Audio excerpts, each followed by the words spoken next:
I wish there was a better answer, because I feel like there's like that honeymoon phase, right? Like you get out of the service and like you're proud, everything's great. And a buddy of mine from my last deployment actually had brought this up.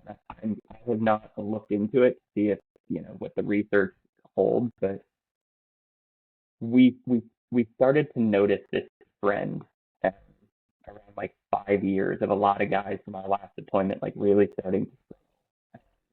He had said that he had read some reports from the VA that there's some pretty good statistical evidence around the 5 year mark that people really start to go through something.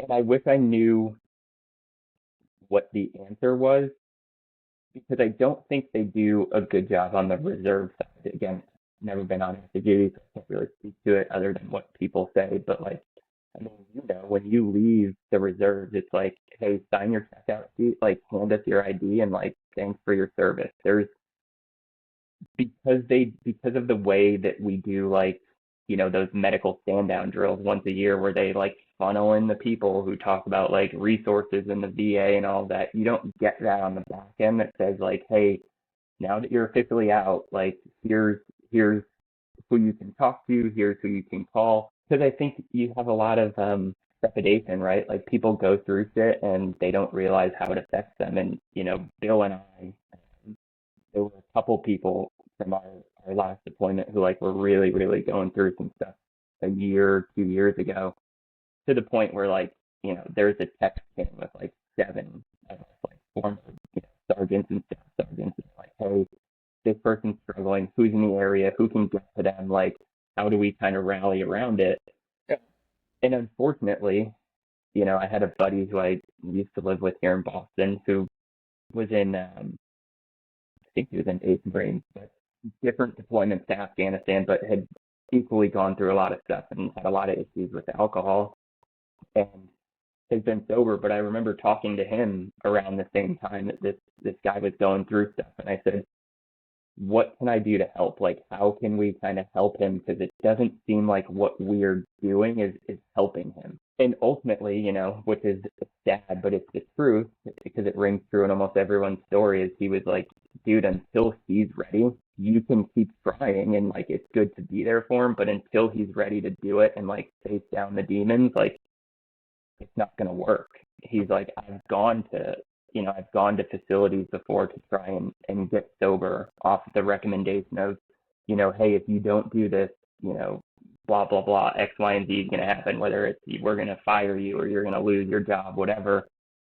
But if they don't want to go do it on their own, they're going to relapse or it's not going to mean anything to them. And so I think we just need to do a better job communicating that when people leave, right? Because I understand when you're doing the job, right, and you have to be able to deal with what's happening and then put your flashlights on and go on the next patrol and like execute the mission. And there's a time and place for compartmentalization, in my opinion. And I'm not a doctor, I don't know. It's just what I have seen. But there is a time to deal with all of that at some point. And I don't think we do a good job communicating that because it is looked at as you're now the black sheep. You are the problem child in the unit instead of saying, hey, how can we help? So and so's been through a similar situation. What can we do for you? Because I don't think, and I tell my fiance this all the time, like no one prepared me for leaving and worrying for the rest of my life that one of my corporals, one of my lance corporals, is going to call me one day and be like, I'm about to kill myself. I don't know what to do. I need help. Like, and that call could come in 15 years, right? But like, no one prepares you for dealing with that for the rest of your life. Because what I have seen the trend become is, yeah, we're all out now and it's great. And, we do the reunions and we get together, but it's when we're not together that you get those calls and you get those text messages and people are starting to rally around them, which is great. But like, I didn't know that that's what you were kind of getting ready to deal with when you got out, and that that's something that you're going to deal with until you ultimately, pass away yourself, that you're going to there's constantly going to be this thing in the back of your head of like, Yeah. is the shoe about to fall?